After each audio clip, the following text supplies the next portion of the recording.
The year was 1876, and the dust of the Arizona Territory tasted of grit and endings. For Evelyn Hart, it was also the taste of a beginning. The stagecoach had left her at the turnoff an hour ago. A solitary figure against a backdrop of rock and sky so vast it threatened to swallow her whole. She was 25 years old, and all she owned was contained in a single, scuffed leather satchel. Behind her lay Gallup, a failed mercantile, a father buried 2 years prior, and the suffocating promise of a marriage to a man whose touch felt like a foreclosure. Ahead lay Red Mesa Station, a smudge of adobe and wood shimmering in the heat. She walked, her boots sinking into the fine red sand that covered everything. The wind was a constant, dry hand against her face, whispering through the sparse, skeletal branches of creosote bushes and the proud spines of saguaro cacti that stood like silent sentinels.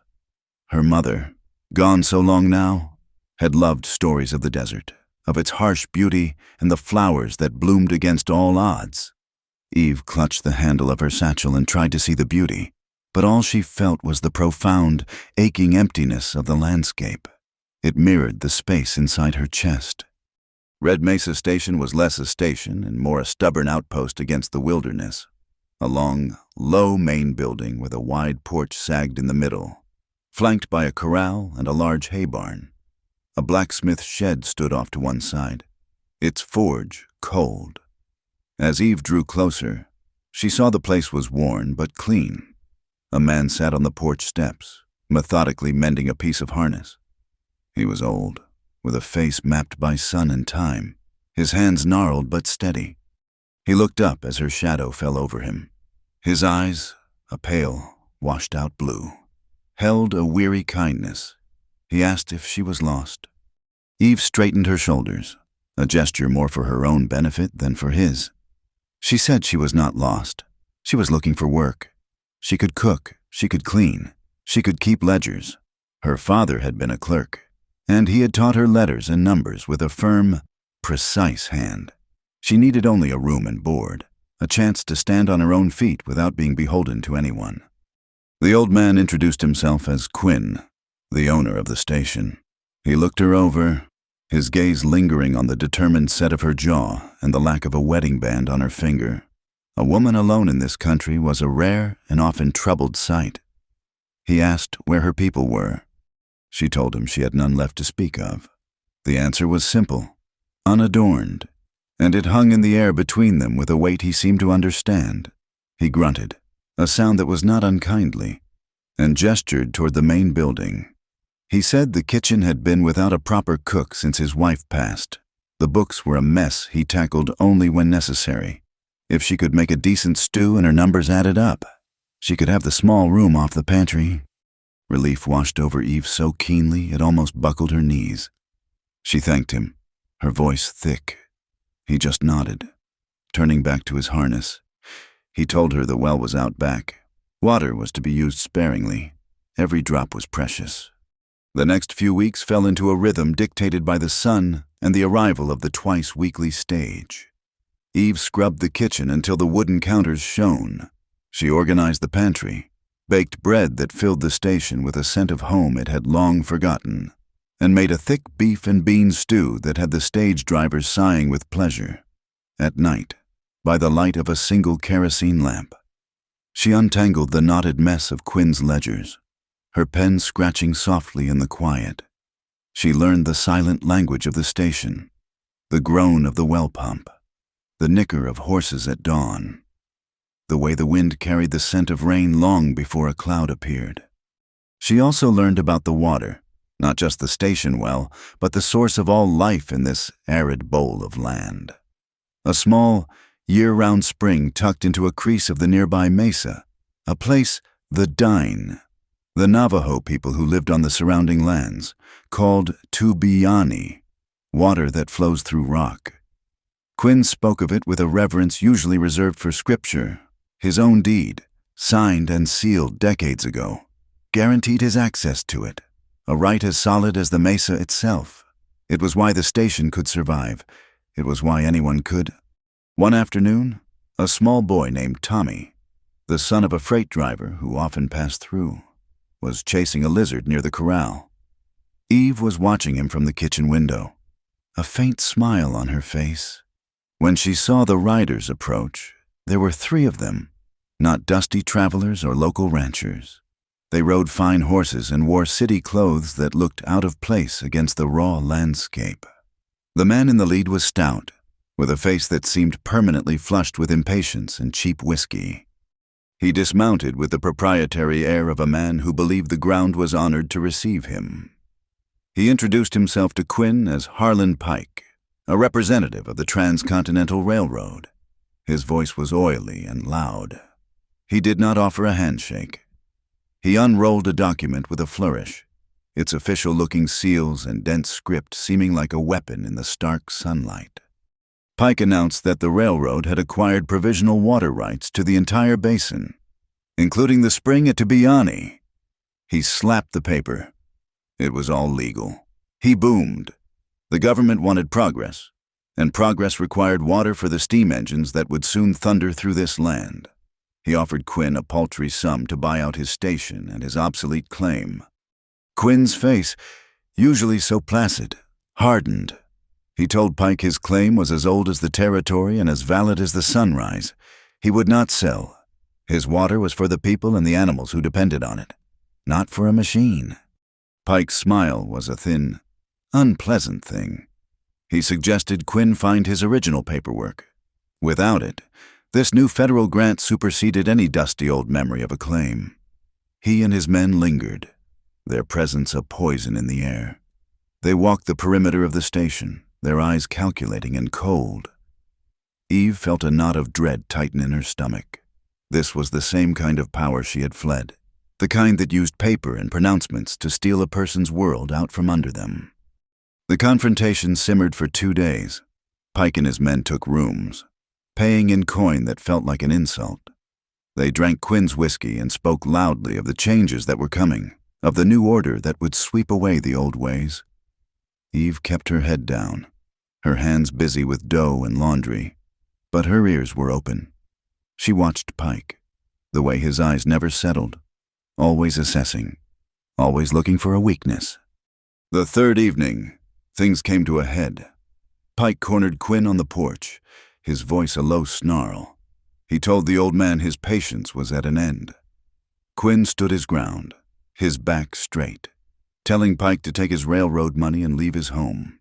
One of Pike's men, a lanky brute with a mean streak in his eyes, shoved Quinn. The old man stumbled back against a post, his face pale with shock and fury.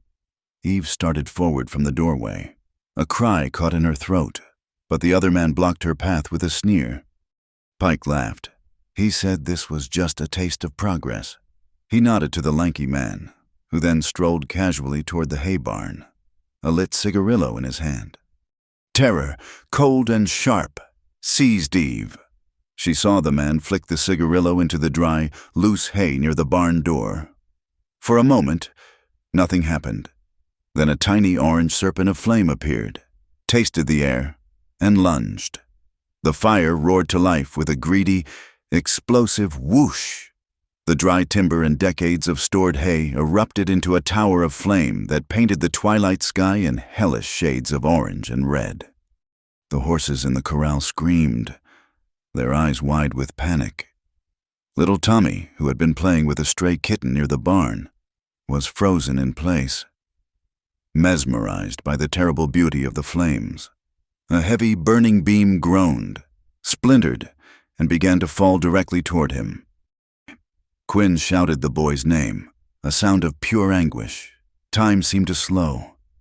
Eve saw the beam falling, the boy transfixed, the world narrowing to a single, awful point of impact.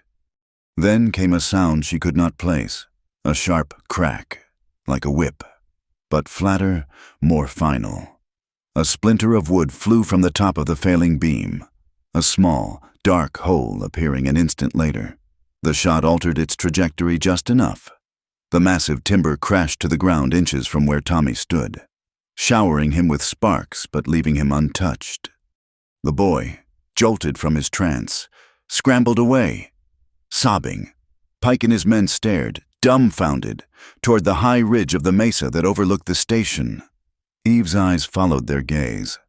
For a heartbeat, she saw nothing but the deepening purple of the rock against the fiery sky. Then she saw him, a figure on horseback, as still and silent as the stone he stood upon. He was too far away to make out any details. But the silhouette was unmistakable. A warrior, lean and straight, holding a rifle. He was a shadow, a ghost conjured by the firelight. He did not move or fire again. He simply watched. The silent judgment from the ridge was more unnerving than a volley of shots would have been. Pike, his face a mask of fury and something that looked like fear, barked orders at his men. They mounted their horses clumsily and galloped away, swallowed by the growing darkness, leaving the fire and chaos behind them. Eve ran with Quinn and the stage drivers to the well. Forming a frantic bucket brigade, they fought the blaze with a desperate, futile energy. But the barn was a total loss. They could only save the surrounding buildings, their faces blackened with soot, their lungs aching from smoke. Hours later, when the fire had burned down to a smoldering, glowing heart of embers, Eve stood near the well, catching her breath. The adrenaline was fading, leaving behind a bone-deep weariness and a trembling in her limbs. The station was saved, but the violation lingered. She felt a presence behind her and turned, her heart lurching. It was not one of Pike's men. It was the man from the ridge. He had approached without a sound, his moccasined feet silent on the hard-packed earth. He was tall, taller than any man she had ever seen up close, with broad shoulders and a quiet, powerful stillness. He wore simple buckskin leggings and a calico shirt. His black hair was tied back with a strip of cloth, and his face was all stark planes and angles, handsome in a way that seemed carved from the very rock of the mesa. His eyes were dark, and they held the vast, patient wisdom of the land itself. He held his rifle loosely in one hand. They stood in silence for a long moment. The crackle of the dying fire, the only sound. Eve found her voice, a hoarse whisper. She said, "Thank you, for the boy." He gave a slight, almost imperceptible nod. His gaze moved from her face to the smoking ruins of the barn, then to the dark line of the horizon where Pike had vanished. His English was clear, accented with the soft, musical cadence of the Dine tongue.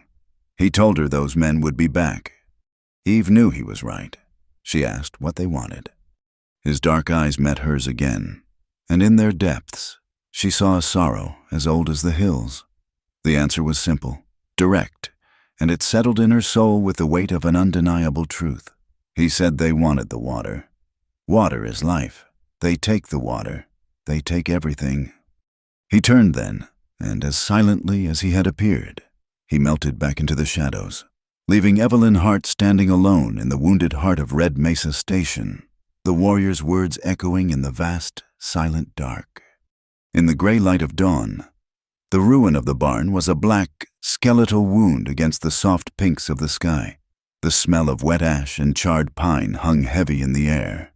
Quinn looked older than he had the day before, a decade etched onto his face by a single night of fire. But as Eve emerged from the main house, a pot of coffee in her hands, she saw not defeat in his eyes, but a quiet, smoldering anger. They did not speak of the fire. They spoke of what needed to be done. The surviving horses had to be moved to a makeshift pen. The debris had to be cleared.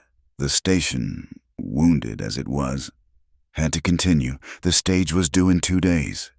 In the weeks that followed, the kitchen became Eve's fortress and her sanctuary. She worked with a fierce, focused energy, as if she could rebuild the barn with bread and mend the violation with stew. She was paying a debt, not just for the room and board, but for the quiet way Quinn had accepted her. No questions asked. She learned the desert's hard lessons. She learned to measure the water for washing by the cupful, reusing the gray water for the small, struggling herb garden she planted by the kitchen door. She learned to grind the tough blue corn the Dine sometimes traded for flour and to bake flat.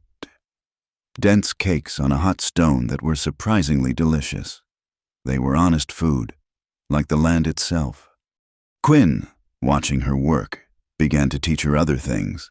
How to read the clouds for the hint of a storm. How to treat a rope burn with aloe from a spiky plant near the porch. How to listen to the silence and hear the approach of a rider a mile away.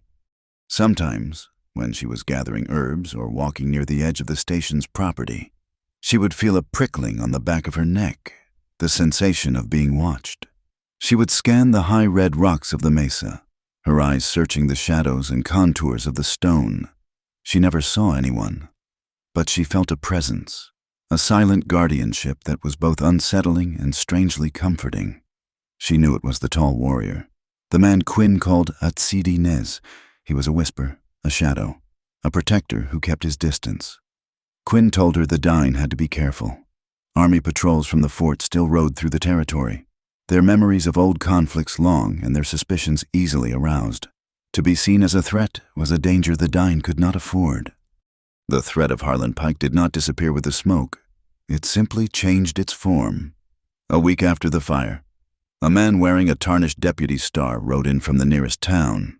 His name was Klein, and he had a swagger that did not quite hide the weakness in his chin.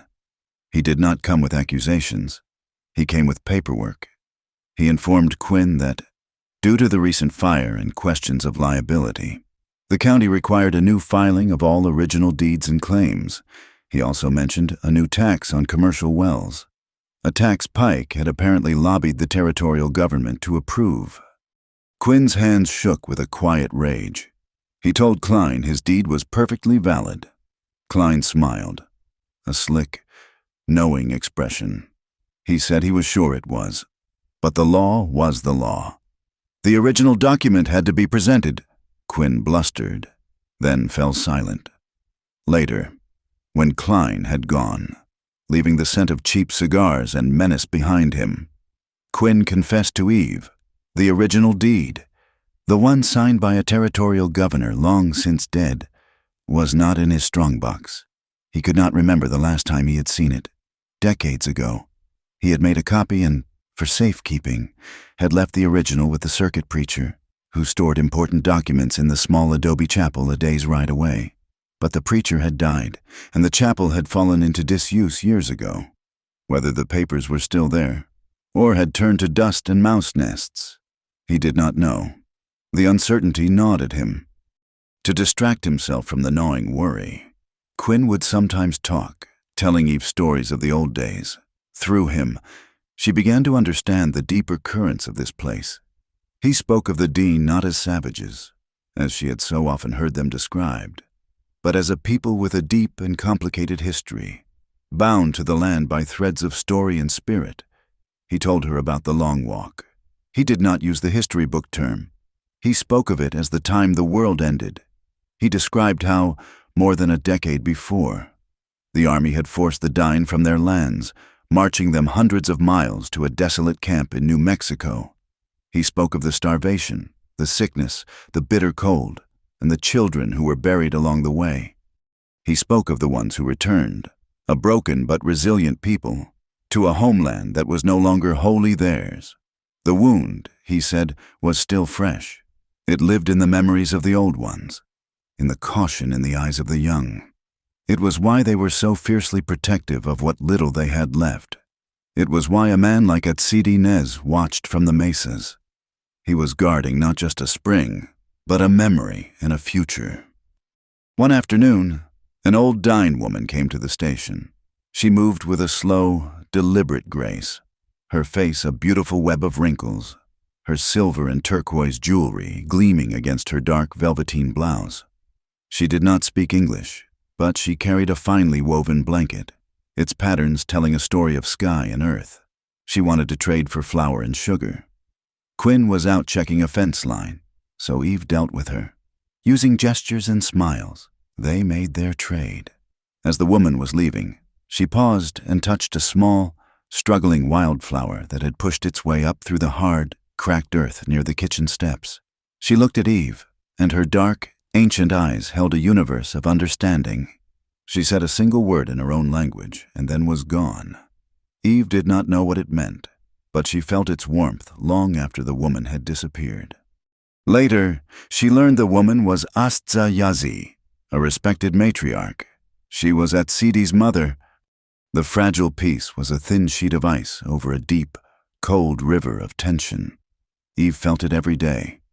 In the way young Tommy, the freight driver's son, now spent his afternoons practicing with a slingshot, aiming at cans and pretending to be a great warrior defending the station. In the way Quinn would fall silent for long stretches, staring at the charred remains of his barn.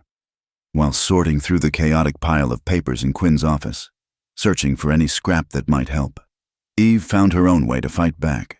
She told Quinn that her father had been a court clerk and had taught her the importance of order, with his permission. She began to organize the ledgers, her script clear and precise, her columns of numbers balanced to the penny. It was a small thing, a quiet act of defiance, but it made her feel less helpless. She was not a warrior with a rifle, but she had a pen, and she could make sense of chaos. It was a skill, and she was beginning to understand that in the coming fight, every skill would be needed. The first cold snap of autumn arrived without warning.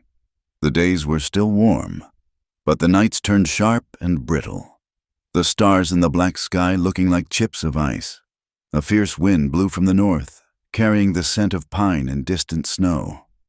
It was on one such night, long after the station had settled into sleep, that Eve was awakened by a frantic pounding on the kitchen door.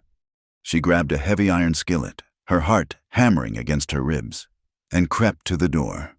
Through the small window, she saw a dying man, his face etched with panic in the moonlight. He was young, and he was alone. She cautiously opened the door. He spoke in a torrent of Dine, his hands gesturing wildly toward a small shape huddled under a blanket by the corral. Eve could not understand his words, but his terror was a universal language. She followed him, the skillet still held tight in her hand. Under the blanket was a young woman, his wife, her body racked with shivers, her face contorted in pain.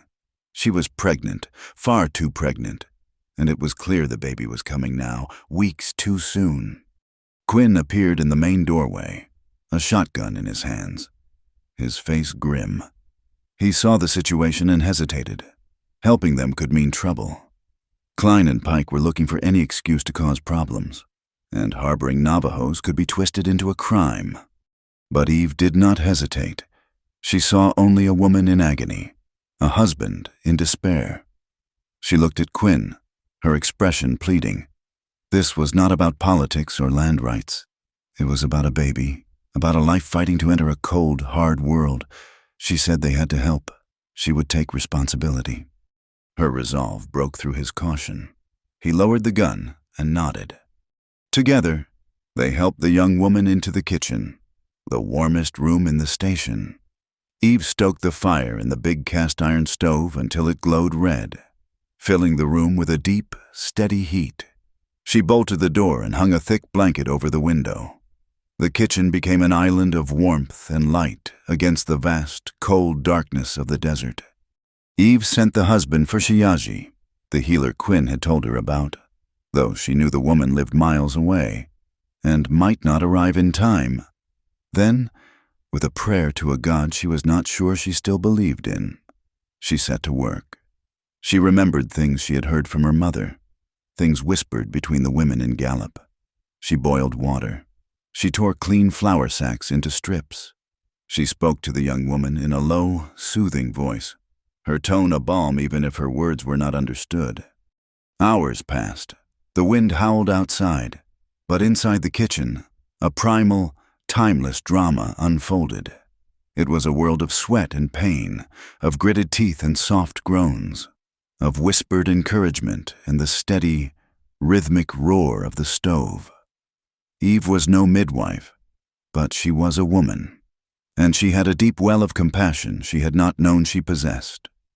She held the young woman's hand, wiped her brow, and breathed with her through the waves of pain. Just before dawn, with a final, ragged cry, the baby was born. It was terrifyingly small, a tiny, perfect creature with a shock of black hair, for a heart-stopping moment. It was silent. Then it let out a thin, wavering cry, a sound more precious than gold. Relief and exhaustion washed over Eve in a dizzying wave. She wrapped the infant in the softest cloth she could find and placed him in his mother's arms. The young mother looked down at her son, her face luminous with love and weariness, and then she looked at Eve. She whispered a word of thanks, her English halting but clear. At that moment, the door opened softly. An old woman entered, followed by the young husband and the matriarch, Astza Yazi, the healer. Shiyaji was a woman with eyes that seemed to see everything. She moved to the mother and child, her hands gentle and sure as she checked them both. Astza Yazi, Atsidi's mother, stood by the door. Her stern, proud face was unreadable. She looked at the warm room, at the exhausted but peaceful mother and her child, and then her gaze settled on Eve. Eve met her eyes, her own face smudged with soot and sweat. She was no longer just a hired cook, a stranger passing through. In the warmth of her kitchen, in the face of the howling wind, she had chosen her ground. She had offered sanctuary. Asa Yazi held her gaze for a long moment. Then, slowly, deliberately, she gave a single, deep nod.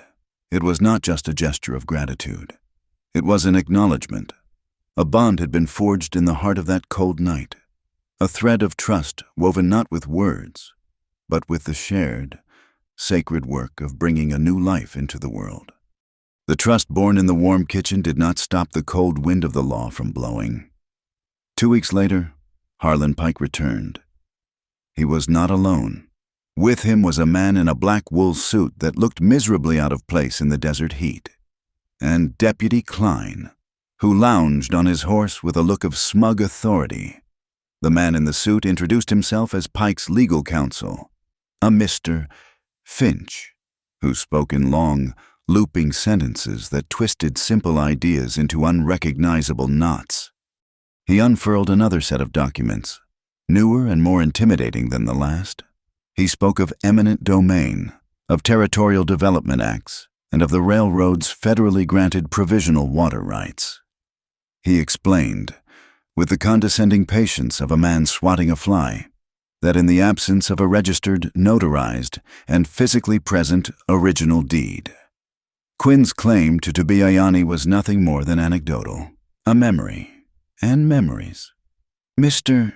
Finch said with a thin smile, held no standing in a court of law. Quinn stood on his porch, his face pale, his hands clenched at his sides. He was a man of handshakes and spoken words, of honor that needed no seal or signature. This new language of paper and power was a foreign tongue designed to confuse and conquer him. He tried to argue, but his words were clumsy things, batted away with ease by Finch's polished phrases. Eve stood in the doorway, the ledger book heavy in her hands. She listened to the lawyer's slick, empty words, and felt the same cold fury she had on the night of the fire. This was not justice. It was an ambush with ink and paper instead of torches. Pike gave them a deadline. 1 week. Produce the original deed. Or he would return with a federal marshal and a court order to begin construction of a pumping station at the spring. As they rode away, Klein shot a triumphant smirk in their direction, his eyes lingering on Eve for a moment too long. That night, the station was wrapped in a heavy silence. Quinn sat at the kitchen table, staring into a cold cup of coffee. A defeated man. Finally, he spoke, his voice a low rasp. He told Eve about the old adobe chapel in the foothills, a day's ride to the west. He told her about the circuit preacher, a man named Father Michael, who believed faith was best kept in a strongbox. Quinn had given him the deed for safekeeping 30 years ago, after his wife had worried about a fire. He had a copy somewhere, but it was the original, the one with the territorial governor's signature and seal that Finch demanded. He had not thought of it in years. Now, it was the only thing that stood between them and ruin. He was too old to make the journey. He said his bones ached and the ride would break him. His eyes clouded with shame and worry. found Eve's. He did not ask. He did not have to. Eve knew what she had to do, but she could not go alone. The desert was a dangerous place, and Klein's sneer promised that the danger was not only from the elements. As if summoned by her thoughts, a shadow detached itself from the deeper darkness beyond the porch light. Atsidi Nez stepped into the faint yellow glow. He had clearly been waiting, listening. He had seen Pike and his men arrive, and he had understood. He looked at Quinn, then at Eve. There was no need for explanation. His presence was an answer. He said he would guide her. The Daini knew the paths to the old chapel. A small voice piped up from the doorway.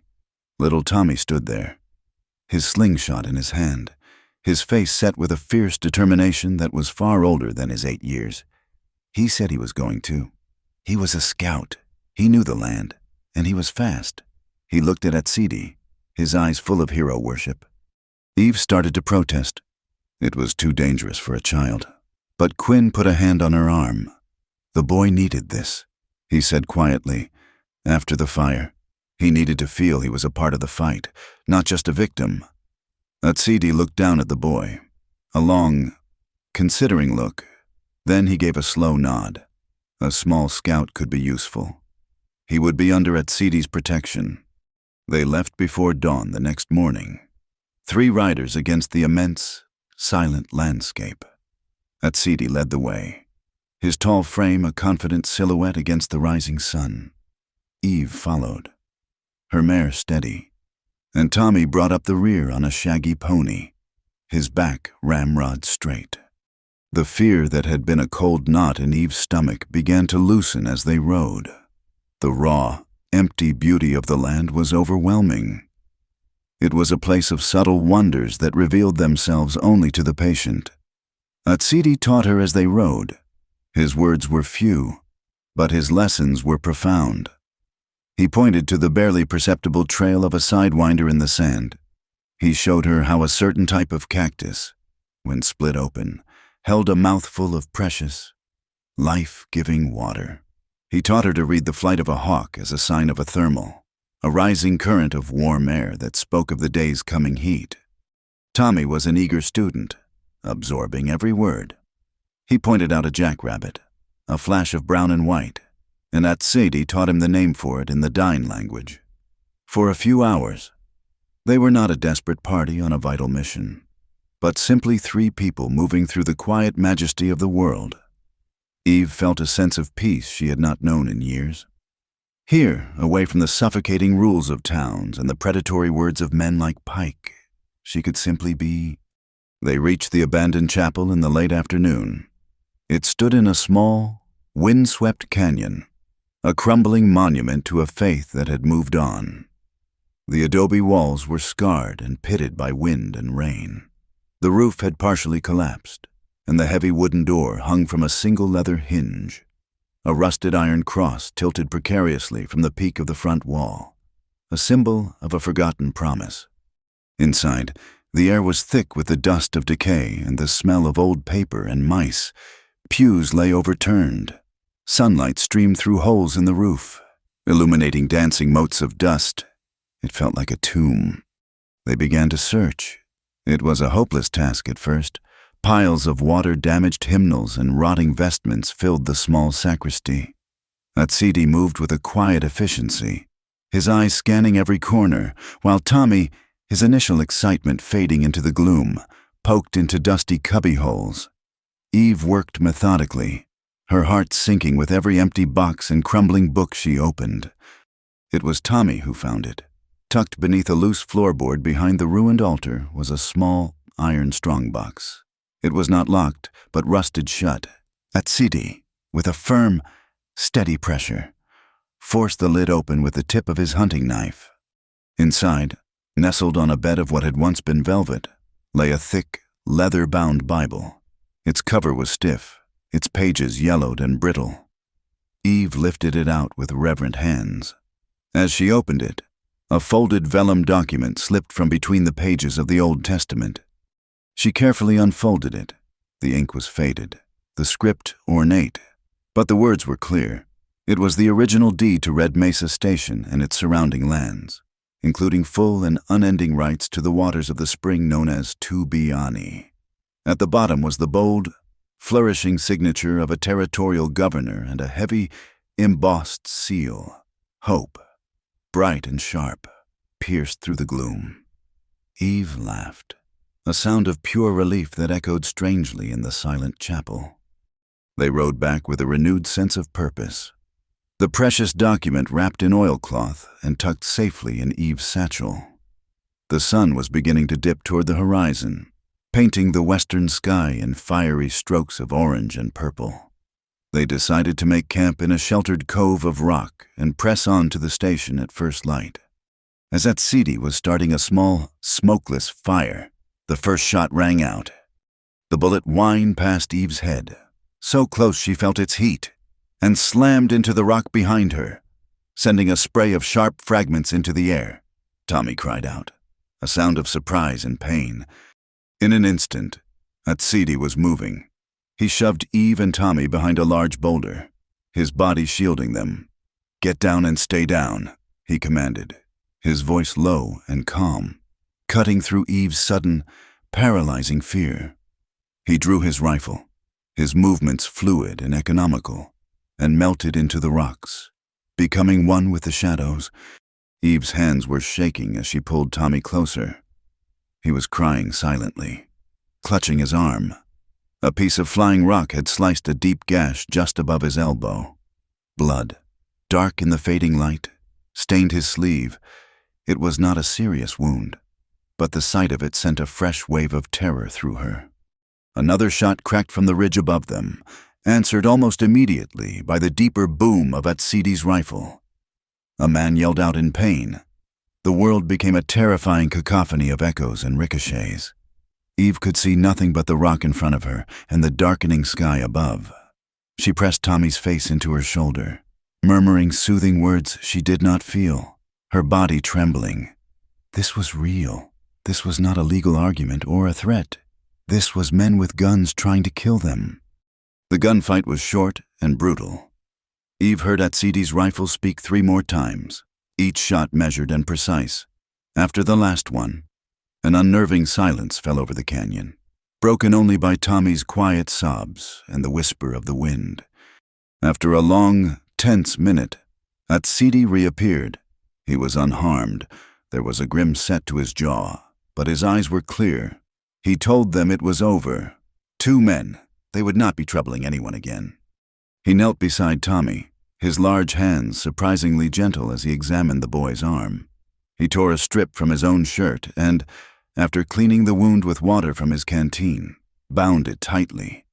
He looked at Eve, his dark eyes meeting hers over the boy's head. In that shared glance, a new understanding passed between them. They had faced death together, and he had protected her and the child. The trust she had felt before deepened into something stronger, something forged in violence and fear.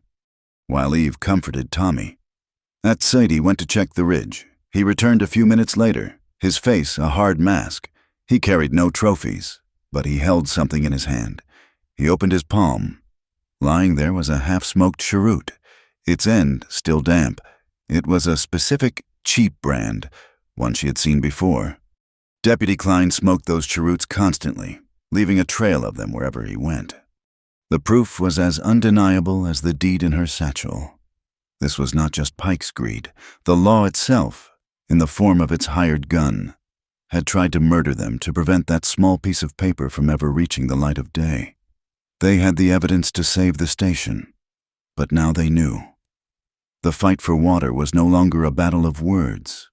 It was a battle of blood.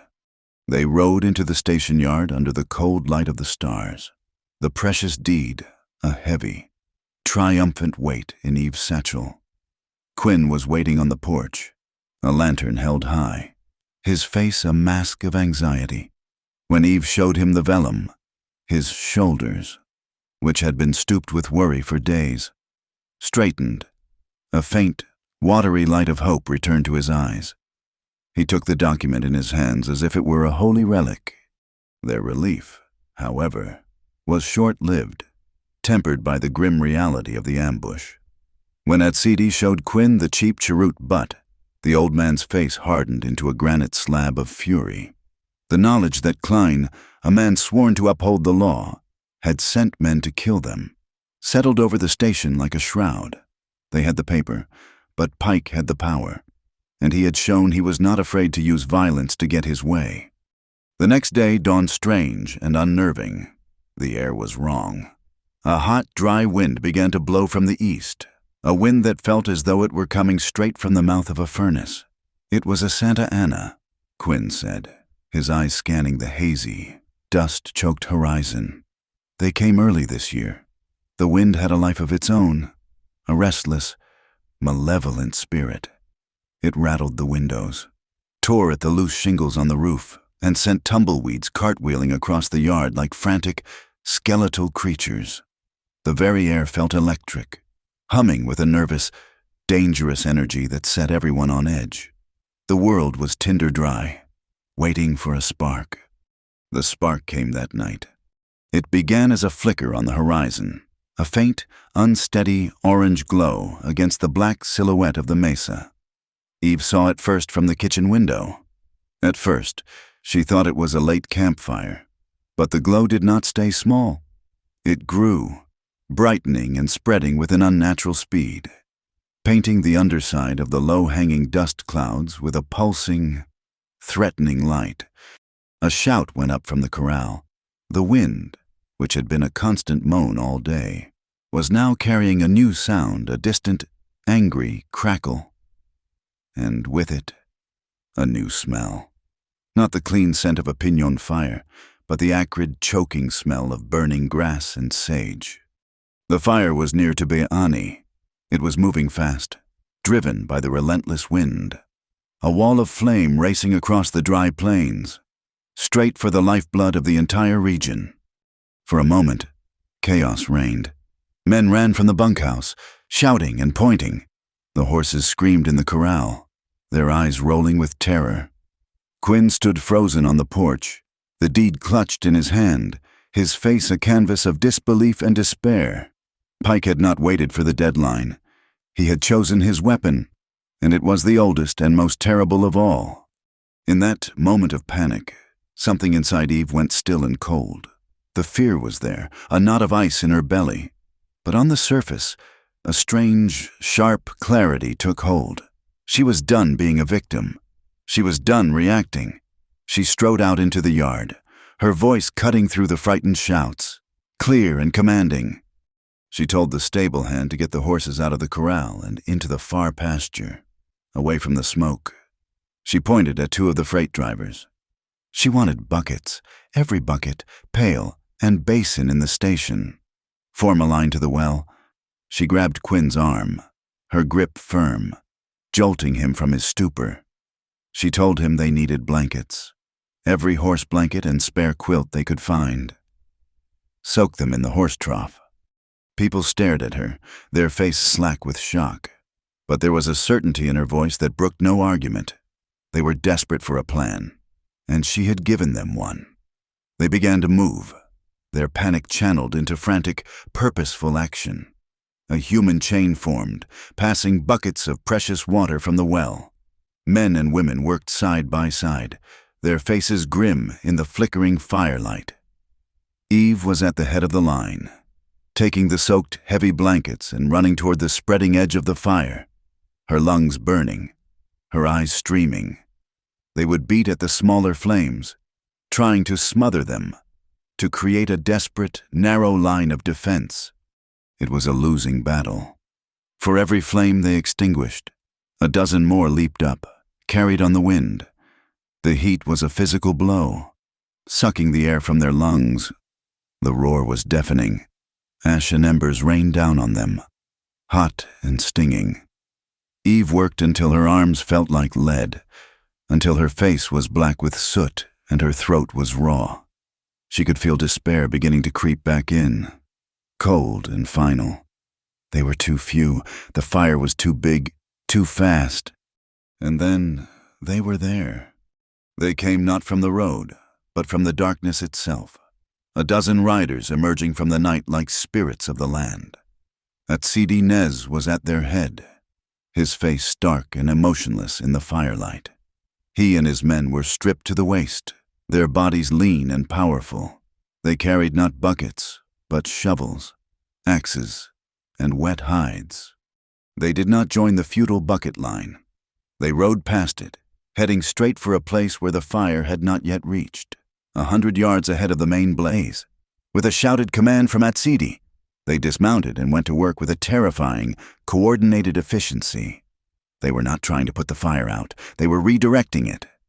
With axes, they cleared a wide path through the sagebrush, chopping it down to the bare earth. With shovels, they dug a long, shallow trench.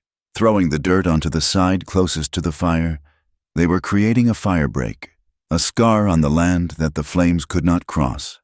It was a strategy born of generations of knowledge, a deep understanding of the land and its unforgiving nature. Even the others stopped, watching in awe. They saw another group of figures emerge from the darkness near the station. It was the women. Azah Yazi, Atsidi's mother, was among them, her face calm and resolute. She gathered the frightened women and children from the station, her presence a silent, powerful anchor in the storm of chaos. She did not panic, she organized. She led them to the root cellar, the safest place from the smoke and embers, her calm authority a balm on their terror. The fire reached the break. It roared and lunged, a living beast trying to leap the gap. For a long, terrible moment, it seemed it would succeed. Embers flew across the trench, igniting small spot fires on the other side, but Atsidi's men were ready, beating them out with their wet hides before they could grow. The main wall of flame hit the cleared earth and, with nowhere to go, and nothing to consume, it faltered. It clawed at the sky, a furious, frustrated column of fire and smoke, and then, slowly, it began to die down along the line. They had turned it. They had saved the spring. As the immediate danger passed, another figure moved through the smoky haze. Shiaji, the healer, her medicine bag slung over her shoulder. She went from person to person, her touch gentle, her eyes missing nothing. She treated burns with a cool salve and washed the stinging ash from people's eyes. Quinn had a bad burn on his right hand, the skin red and blistering where he had grabbed a fallen, smoldering fence post to drag it from the fire's path. He had barely seemed to notice it in the heat of the fight, but now the pain was setting in. As Shayaji tended to the others, Eve led Quinn to the kitchen and gently washed his hand in a basin of cool well water. He winced, but did not pull away. The ash came off, revealing the angry, damaged skin beneath.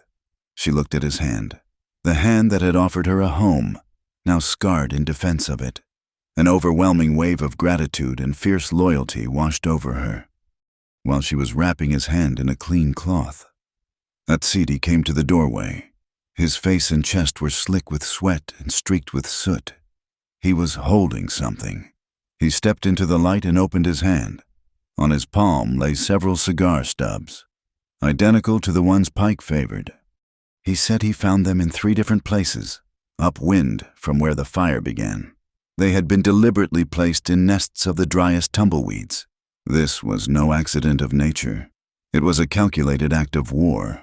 The proof was undeniable. Pike had tried to burn them out, to destroy not just the station, but the land itself, to force them away from the water. They stood in the quiet kitchen, the 3 of them, the smell of smoke clinging to their clothes and hair. The fire outside was dying, but a new, cold fire of resolve was being kindled inside. By dawn, the wind had died. A thick gray pall of smoke lay over the valley. The land was a blackened, desolate ruin, still smoking in places. It was a landscape of loss. But in the center of the devastation, the small grove of cottonwoods that sheltered Tubiani stood untouched, an oasis of green in a world of black. The water still flowed, clear and cool, from the rock. The people of the station and the dine stood together, surveying the damage. They were exhausted, filthy, and sore, but they were united. The fire had burned away more than grass and sagebrush. It had burned away the invisible walls of suspicion and mistrust. They were no longer just neighbors. They were allies, survivors who had faced a common enemy and won. They looked at Eve not as a newcomer or a hired cook, but as the woman who had held them together. And they looked at Atsidi and his people not as mysterious savages from the hills, but as the protectors who had saved their world. The ash on the ground was a symbol of all they had almost lost, but the water, still flowing, was a promise of a future they would now fight for together.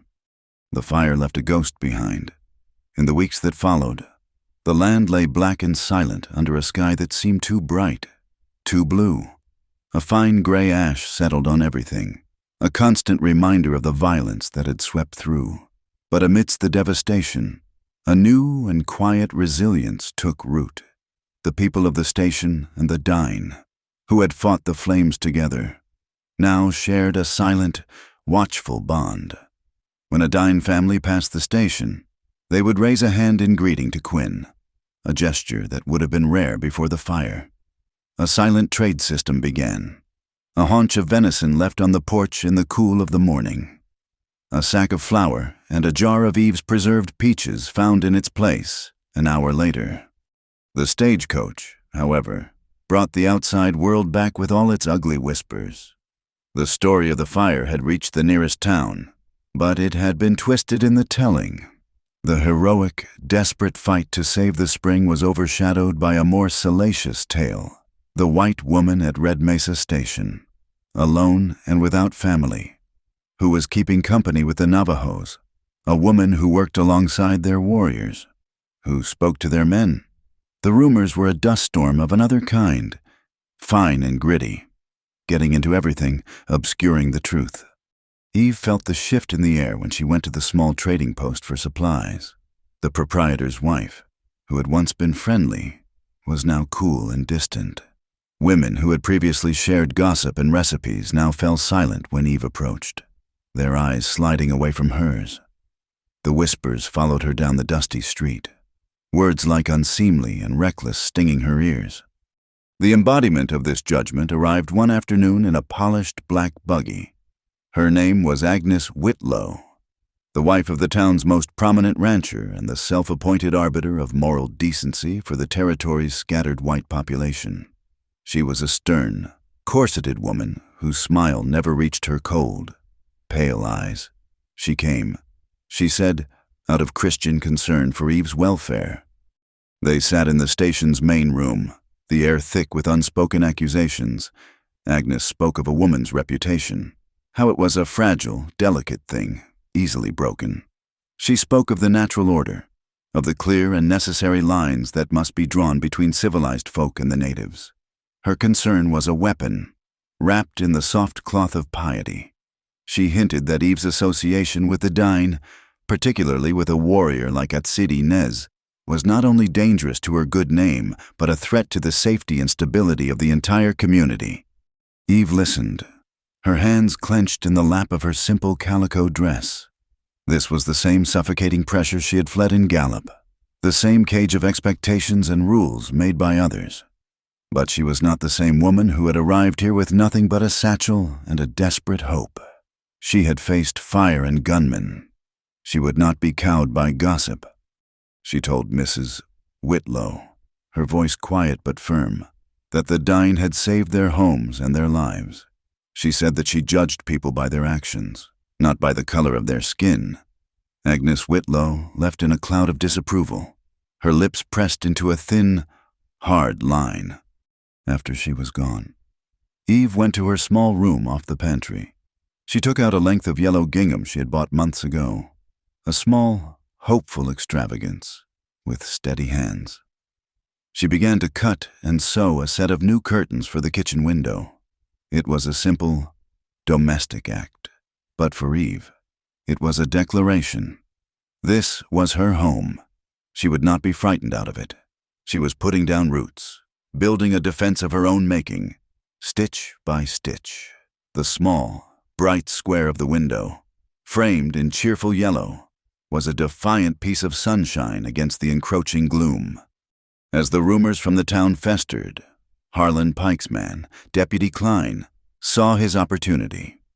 He could not attack the station directly, not after the fire had forged such a visible alliance. So he attacked the alliance itself. He and 2 other men rode out one morning and found 3 Dine men watering their small flock of sheep at a spot downstream from the spring. They were on their own ancestral land, doing what their people had done for centuries. Klein arrested them. He did not call it an arrest. He called it a detainment for unauthorized use of private resources. He claimed that since the water originated from Debiani, a spring now under legal dispute by Mr. Pike, the men were trespassing. He hauled them into the town's shabby saloon, which doubled as his unofficial office, and declared they would be held until a water tax was paid for their transgression. The news reached the station by midday, carried by a young Dine boy who had watched the whole thing from a hidden spot in the rocks. Quinn flew into a rage, his burned hand, now bandaged and healing, clenching into a fist. This was a deliberate provocation, a test of their new, fragile peace. Eve felt a cold, clear anger settle over her. She went to the desk where she kept the ledgers. She opened the book, its columns of neat figures a testament to the station's legitimacy. Then she took out the copy she had made of the deed. The original was hidden, safe. She told Quinn she was going into town. He tried to stop her, his face etched with worry. He said it was too dangerous. Klein was a snake, and the saloon was no place for a woman. But he saw the look in her eyes, the same unyielding resolve she'd had during the fire, and he knew there was no arguing. As she walked toward the town, she saw Atsedi. He was on the ridge overlooking the road, mounted on his horse, a rifle resting across his lap. He was not there by accident. He had seen Klein's party ride out, and he had seen them return with their prisoners. He watched her now, his face impassive. He knew where she was going and why. He made no move to join her. He understood, with a wisdom that tore at Eve's heart, that his presence in the town would only ignite the flames of prejudice and give Klein the excuse he wanted for violence. He could protect her best by keeping his distance. But his eyes followed her, a silent, powerful promise that she was not alone. The saloon was a long, narrow room that smelled of stale beer, sweat, and sawdust. A dozen men were scattered at the tables, their conversations halting when Eve pushed through the swinging doors.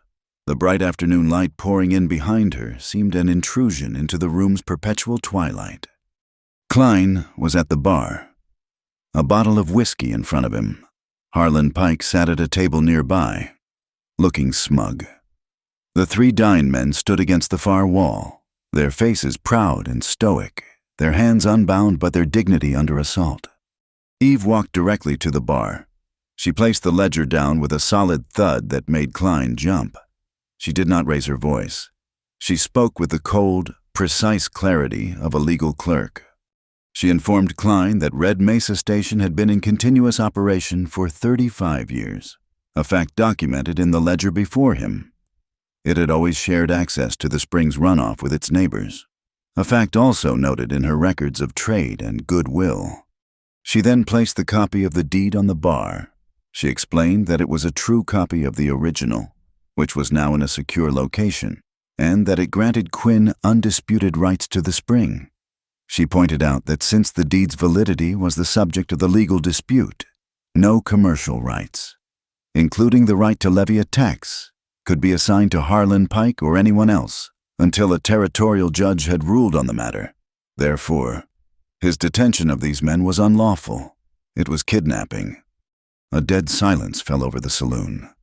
The men at the tables stared, their mouths agape. They had never heard a woman speak like this, with such authority, such command of facts and law. Pike sputtered, his face turning a blotchy red. He called her a liar and an interfering busybody. One of his hired men, lounging near the prisoners, made a crude comment about what happens to white women who prefer the company of savages. Before Eve could even react, a sharp voice cut through the tense air. "That is quite enough, Mr. Davies." The voice belonged to Agnes Whitlow. She had been in the general store, its doorway offering a clear view into the saloon. She now stood just inside the swinging doors, her back rigid, her face a mask of disapproval. She had come to town to rally support against the woman at the station. She had expected to find a fallen creature, an object of pity and scorn. Instead, she had found a woman of substance and courage, standing alone, using the law as her shield and sword. Agnes Whitlow was a hard woman, a woman of prejudice and rigid rules, but she was also a mother. She had seen the fire from her ranch. She knew how close it had come, and she knew that the children in the town drank from wells fed by the same watershed as the spring. She looked from Eve's resolute face to Pike's greedy one, and in that moment, she made a choice. She said that whatever the legalities, the water was a gift from God, intended for all his children. She said that threatening the water supply for the sake of a railroad track was a short-sighted and foolish business. Her words were not a full-throated defense of Eve or the Dine, but they were a clear rebuke of Pike and Klein. They cracked the foundation of their authority.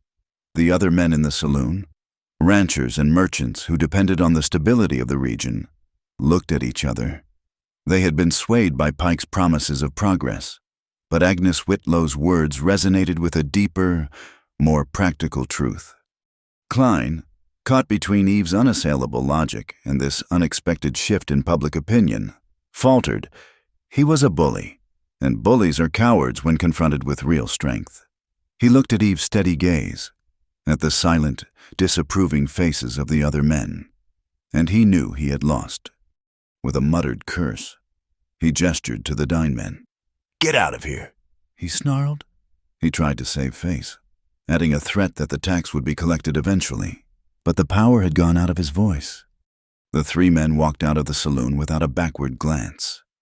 Eve closed her ledger, picked it up, and turned to leave. As she stepped out into the blinding sunlight, her heart was pounding, but she held her head high. She had walked into the heart of the storm and had not been broken. Across the street, on the high ridge, Atsidi still sat on his horse. He had seen the Dine men emerge, free. He had seen Eve walk out, safe. Their eyes met across the dusty expanse. No words were needed. His gaze held a profound respect, a deep and quiet understanding of the battle she had just won, and the courage it had taken to fight it. Eve walked the long road back to the station, the ledger in her hand. She was no longer just a cook, no longer a woman in hiding. She was the voice of Red Mesa Station, a guardian of its books and its rights. When she reached the kitchen, the late afternoon sun was pouring through the window, illuminating the small, cheerful yellow curtains she had made. They looked like flags of victory. Eve's victory in the saloon was a temporary truce, not a surrender. She had won with logic and public opinion, but Harlan Pike was a man who played a longer, dirtier game. A week later, a letter arrived with the stagecoach, addressed to Quinn. It was from Pike's lawyer, Mr. Finch. The formal, looping script was a velvet glove on an iron fist. The letter conceded that Quinn was in possession of the original deed. However, it went on to argue, in excruciatingly dense legal prose, that the deed was fundamentally vague. It granted rights to the spring itself, the visible opening at 2B Yanni, but it made no mention of the watershed, the underground aquifer, or the various smaller seeps and tributaries that fed it. Pike's Railroad, the letter stated, intended to drill new wells higher up the basin, an action that was, according to Finch's interpretation, perfectly within their rights. It was a death sentence delivered by courier. They would not take the spring. They would simply bleed it dry from its source. Quinn's face went gray as he read. The deed, their sacred shield, had been revealed to be full of holes. They had won the battle only to find the enemy had outflanked them on the map. He slumped into a chair, the letter trembling in his hand. All he could say, over and over, was that it was not right. The water was one system. Everyone knew that. Eve stood by the window, her mind racing. The law, she was learning, was not about what was right. It was about what was written, and what was not written could be used as a weapon. She remembered the dusty, crumbling chapel, the sense of forgotten history. Could there be more? Had the old preacher, Father Michael, stored anything else? It was Quinn who remembered. He lifted his head, a flicker of memory in his old eyes. He said Father Michael was more than a preacher. He was a scholar of the land. He had loved maps. He was fascinated by the way water moved, how it appeared in the desert as if by miracle. He had spent a whole summer, Quinn recalled, charting the streams and washes after a season of heavy rain. It was possible. Just possible. He might have made a map to accompany the deed, a document to clarify what everyone at the time had simply understood to be true. There was no choice. They had to go back. This time, Quinn refused to stay behind. His bandaged hand was still tender, but his pride was more deeply wounded. This was his fight, his past, and he would not send a woman and a Navajo warrior to face it for him again. Atsidi appeared at dusk, as he always seemed to when he was most needed. He had seen the official-looking envelope on the stage, and he had read the worry on their faces from his silent vantage point on the mesa. He listened to the story, his face impassive, and when Quinn announced his intention to ride, Atsidi simply nodded. He would lead them. They set out the following morning, a small, grim procession of 3. The sky was a strange, bruised purple in the east, and the air was heavy and thick, charged with a humidity that felt unnatural in the arid land. Atsidi's eyes were constantly on the dark clouds massing over the distant mountains. He said a storm was building in the high country. It would not rain here, not yet, but the mountains were another world. They rode hard, the urgency of their mission a sharp spur.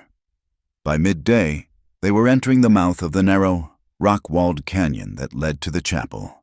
The air inside the canyon was still and hot, the silence broken only by the clatter of their horses' hooves on the stony ground of the dry wash.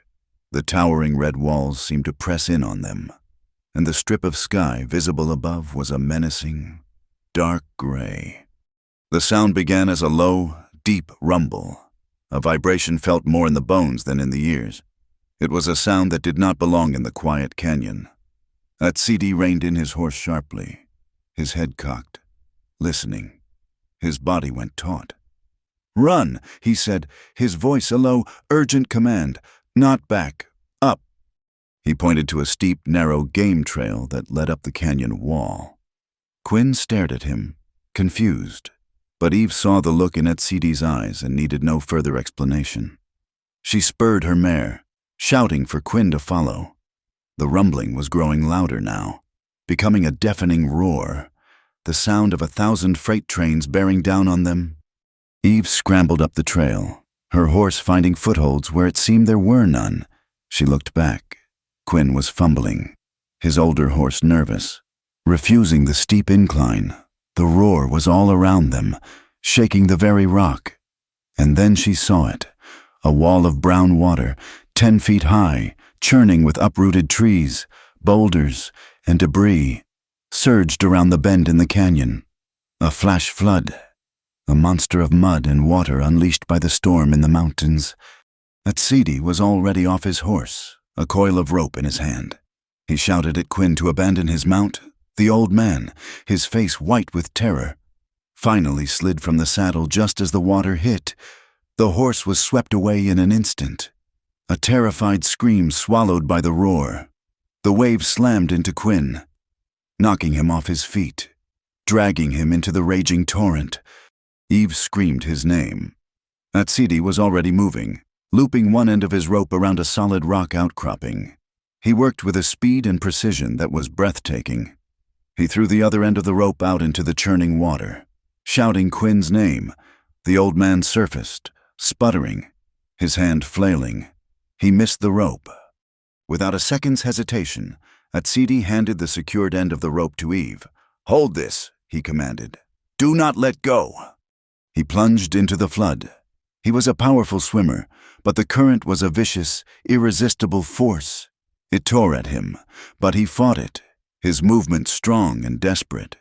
He reached Quinn just as the old man's head was about to go under again. He got an arm around his chest, and with his free hand, he grabbed the trailing end of the rope. "Now!" Atsidi roared, his voice barely audible over the din. "Pull!" Eve dug her heels into the rocky soil. She wrapped the rope around her hands, the rough hemp biting into her skin. She pulled, her muscles screaming in protest. The weight of two men, plus the incredible force of the water, was an impossible anchor. She felt her feet begin to slide. She was going to lose them. Then another set of hands closed over hers on the rope. It was Quinn, who had managed to get his own grip. And then Atsidi, having secured Quinn, was adding his own strength. They were a chain, a human extension of the rope, fighting the monstrous power of the flood. Eve pulled until black spots danced in her vision, until her arms felt they were being torn from their sockets. She focused on Atsidi's face, his jaw set, his eyes locked on hers, a silent command to hold on, to not give up. Inch by agonizing inch, they dragged themselves out of the main current and toward the relative safety of the canyon wall. They collapsed onto a narrow ledge just above the raging water, a tangled heap of soaked, gasping, and trembling bodies. The roar of the flood filled the world. They had survived. They had held the rope. It was a long time before any of them could speak. They were battered, bruised, and bone-weary, but they were alive. When the floodwaters began to recede, leaving a thick, foul-smelling layer of mud on the canyon floor, they made their way, on foot, to the chapel. The little adobe building had been spared the worst of the flood, protected by a rise in the land. Inside, it was as they had left it, a place of dust and silence. This time, their search was more frantic.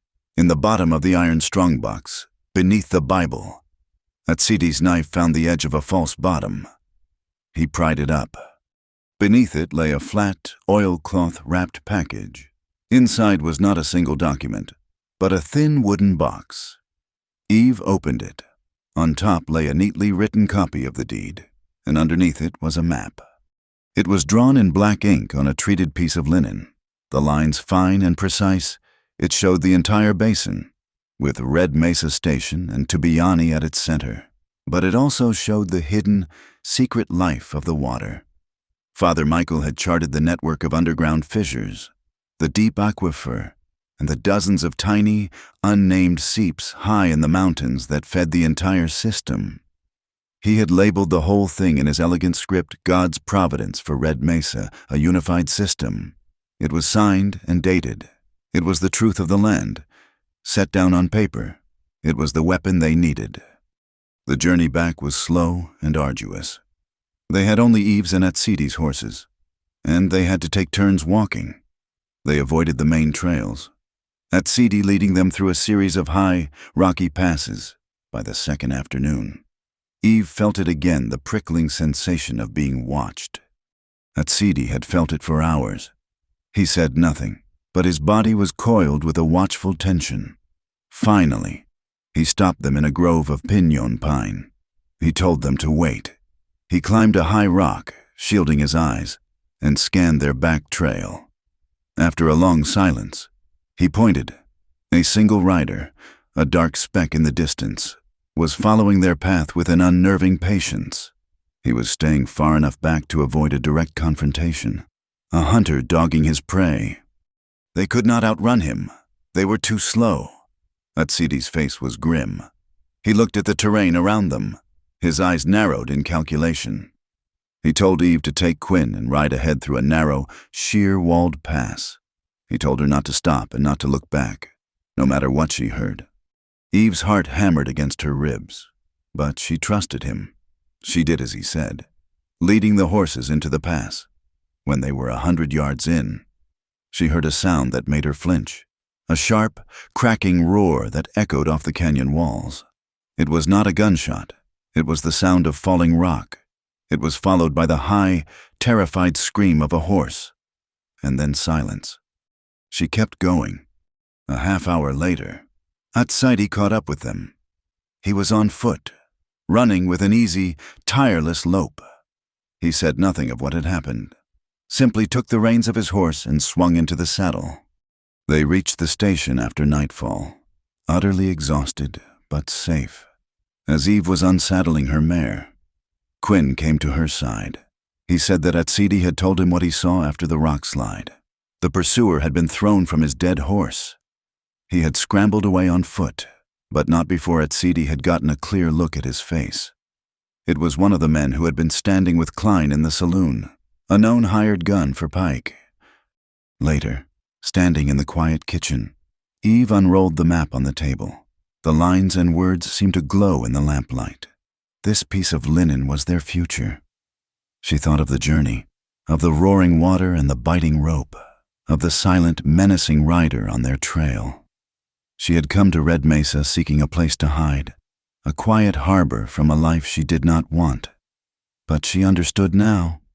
Staying here was not about finding a sanctuary. It was about choosing a battleground. And as she looked up and saw Atsidi standing in the doorway, his silhouette solid and reassuring against the vast darkness, she knew she had also chosen who she would stand with. The map, their hard-won proof, lay on the kitchen table, a silent promise of a future. But the knowledge of the man on their trail, of Klein's treachery and Pike's ruthlessness, was a poison that seeped into the fragile peace. The fight was no longer a distant legal storm. It was a physical threat, a shadow that clung to the edges of the station. In the days that followed, a strange quiet fell. It was the quiet of a held breath, of a world waiting for the next blow to fall. Atsidi did not return to his people's lands on the far side of the mesa. He stayed, a silent guardian. He did not sleep in the bunkhouse with the other men. He kept to himself, a solitary figure who seemed to draw strength and patience from the land itself. Eve would see him at dawn, standing on the highest point of the corral fence, his eyes scanning the blackened plains. She would see him at dusk, a tall silhouette against the bleeding sky, watching, always watching. Their conversations were brief, practical matters of fence lines and water levels, but beneath the simple words, a current of understanding ran deep and strong. They were partners in a war that had not yet been fully declared. The storm that had caused the flash flood in the high country finally broke over the lowlands. It began in the late afternoon, the sky turning the color of a deep bruise. The rain did not come with the fury of the flood, but with a soft, persistent whisper. It was a cleansing rain, washing the fine gray ash from the scorched earth, turning the black ground into a dark, rich mud. It drummed a gentle, mournful rhythm on the tin roof of the station, a sound that was both soothing and melancholic. Eve had gone out with Atsidi to check on a small herd of horses that had been moved to a sheltered box canyon a mile from the station. The rain caught them there, turning the dry wash into a shallow, fast-moving stream and the world into a blur of gray. They were soaked through in minutes, the cold seeping into their bones. Atsidi led them not back toward the station, but up a slick rock face to a shallow overhang. Tucked beneath it, nearly invisible against the stone, was a small, temporary shelter. A lean-to made of leather hide stretched over a frame of juniper branches. It was a hunter's camp, a place of transit, meant for no more than 2 people. Inside, the space was small and dark, smelling of old wood smoke, damp leather, and the sweet scent of sage. The sound of the rain was a steady, rhythmic drumming on the hides above, isolating them from the rest of the world. They were in a tiny, private universe of sound and shadow. Atsidi worked with his usual quiet efficiency, using a fire drill to coax a tiny, stubborn spark into a small, bright flame in the center of the earthen floor. He fed it scraps of dry juniper bark until a smokeless fire danced, pushing back the damp chill and casting their shadows, large and flickering, against the leather walls. Eve shivered, her teeth chattering, as much from the lingering cold as from a sudden, sharp awareness of their closeness. The space was so small that their knees almost touched as they huddled by the fire. He looked at her, his dark eyes seeming to hold the firelight within them. He reached for a thick woven dine blanket that had been left folded in a dry corner. He did not speak. He simply unfolded it and draped it around her shoulders. The wool was warm and smelled faintly of pinon smoke. The simple, caring gesture undid something inside her. The walls she kept so carefully maintained, the reserve she had cultivated since she was a girl, began to crumble. She found herself talking, her voice low, barely more than a whisper against the sound of the rain. She told him about Gallup. She told him about the man her father had arranged for her to marry, a merchant twice her age with soft, damp hands and eyes that looked at her as if she were a new ledger, a column of assets to be added to his accounts. She explained that it was not the man himself she had fled, but the idea of it, the idea of being owned, of her life being a contract signed and sealed by others. She confessed her deepest fear that to be with a man meant to be possessed, to surrender the very freedom she had risked everything to find. He listened without interrupting, his gaze steady and patient. The firelight carved shadows and planes on his face, making it seem both ancient and immediate. When she fell silent, the story told. He did not offer empty reassurances. He simply shared a piece of his own story, a piece of the wound that he carried. He spoke of the long walk. He did not speak of armies or treaties. He spoke of his grandmother, a small, fierce woman who had taught him the names of the plants and the stories of the stars. He spoke of the sickness in the camp at Huildi and how she had grown weaker and weaker, but her spirit had never broken. She had died on the long journey home, her body buried in a land that was not hers. Before she died, she had made him promise. Protect the water, she had told him, her voice a dry rasp. The water is the memory. It is the blood of the earth. As long as it flows, we are not lost. His voice was flat, without self-pity. But Eve could hear the vast, hollow space her loss had left in him. She understood then that his fight for Tubiani was not about land or rights. It was a sacred vow, a promise to a ghost. He was protecting a memory. They sat in silence, the fire crackling, the rain drumming its endless rhythm. He had lost his past, and she had run from her future. In this small, dark shelter, they were simply two people, stripped of everything but the truth of their own hearts. He reached out, his calloused fingers gently brushing a damp strand of hair from her cheek. His touch was not possessive. It was a question. The air in the small shelter grew thick, charged with all the things they had never said, all the looks that had passed between them in moments of crisis and quiet observation. Eve's breath caught in her throat. She looked at his hand, then into his eyes. Her heart was a wild, frantic bird in her chest. This moment was a precipice, and she did not know the landscape that lay beyond it. The fear she had spoken of, the fear of being owned, rose up in her, cold and sharp. She bit her lip, a nervous habit from childhood. Her voice was a bare thread of sound. What happens after I undress? The question hung in the warm, fire-lit air between them. It was not a question about the physical act, but about its consequence. What would he expect? What would she become? Atsidis' expression did not change, but a deep, gentle warmth came into his eyes. A faint, slow smile touched the corners of his mouth. It was a smile of such profound understanding that it reached a place in her that had always been cold and frightened. He said, his voice as soft as the rain on the roof, "Then you will know. When you want, how you want. Your word is the law." The words were a key, unlocking the cage she had lived in for so long. All the power, all the choice, all the law in this small, sacred space belonged to her. He was not a man who would take. He was a man who would wait, who would honor her choice, whatever it might be. The overwhelming tension in her body did not break. It dissolved, melting away in a wave of warmth that had nothing to do with the fire. It was the warmth of absolute safety, of a trust so complete it was a kind of grace. She made her choice. For now, she leaned forward, not to kiss him, but to rest her forehead against his chest. She closed her eyes, breathing in the scent of him, of rain and wood smoke and the clean, honest smell of the earth.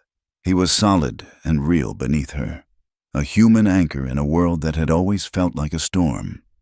His arms came around her, pulling the edges of the warm blanket with them, cocooning them both.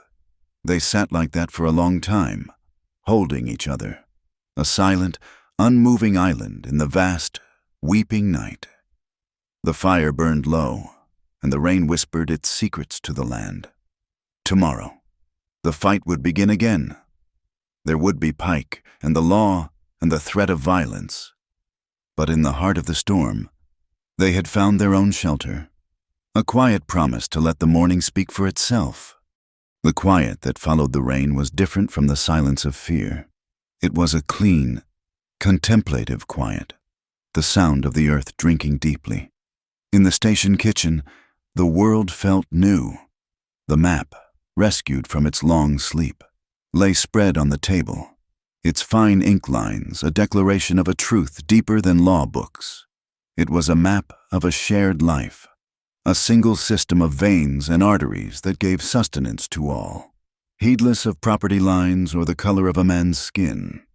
Looking at it, Eve saw not a legal tool, but a foundation.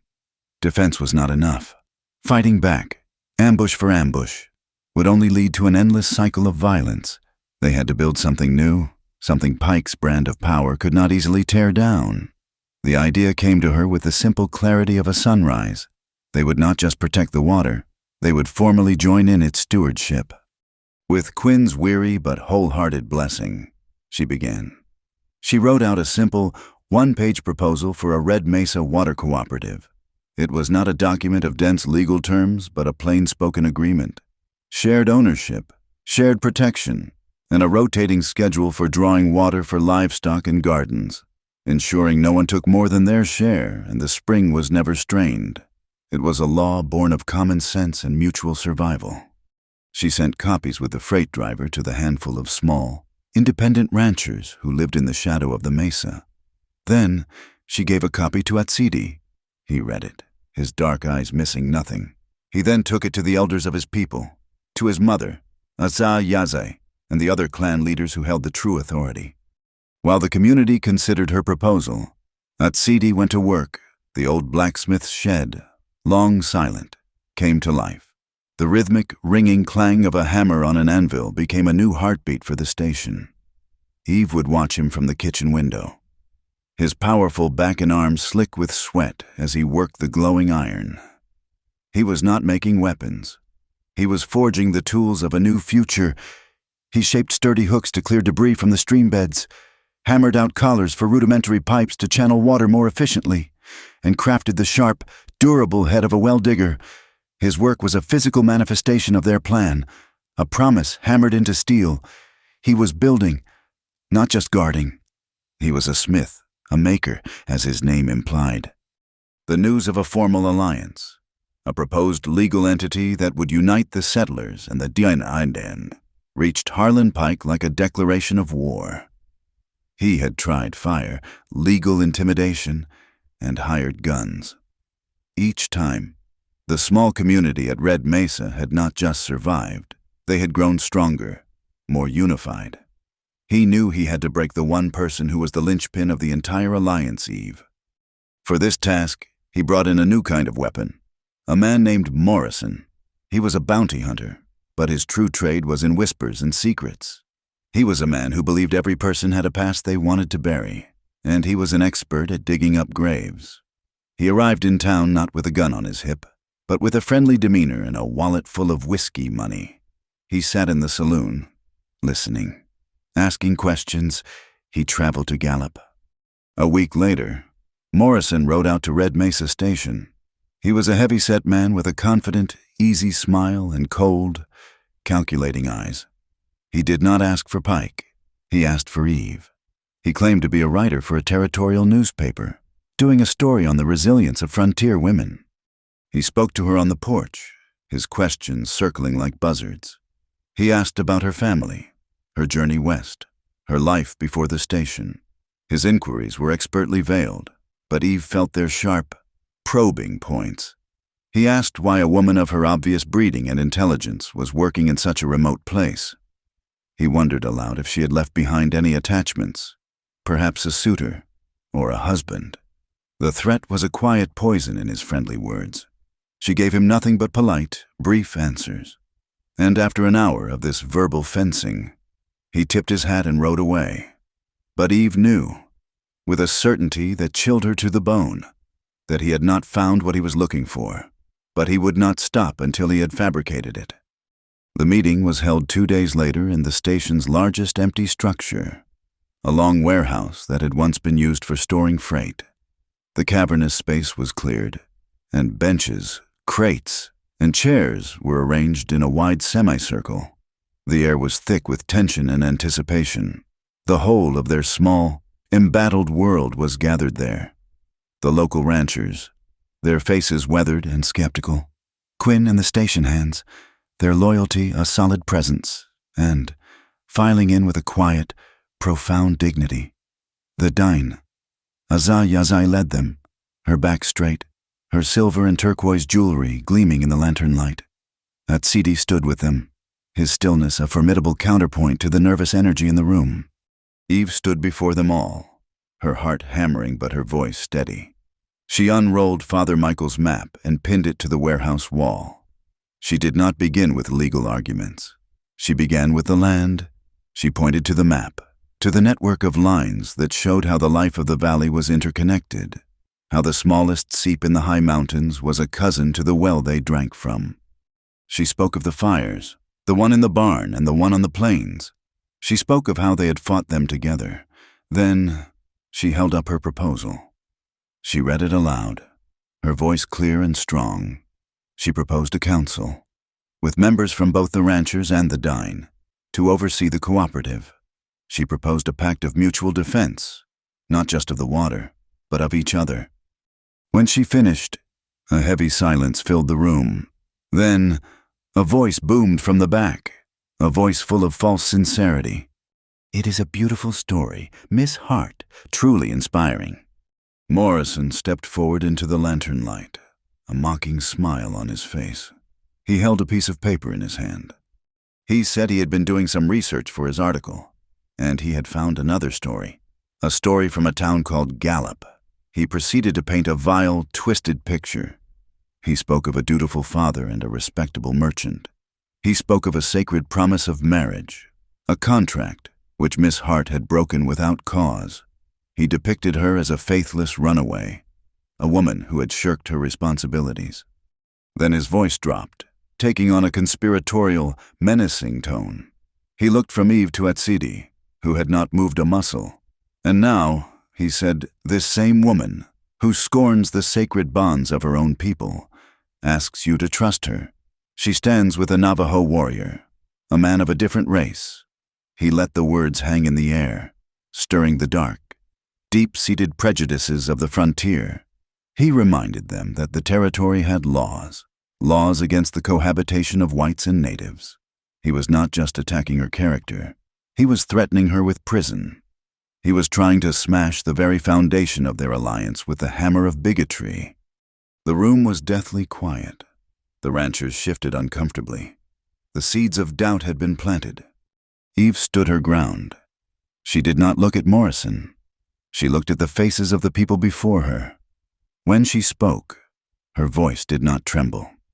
"Much of what Mr. Morrison says is true," she said, her honesty a shocking counterblow.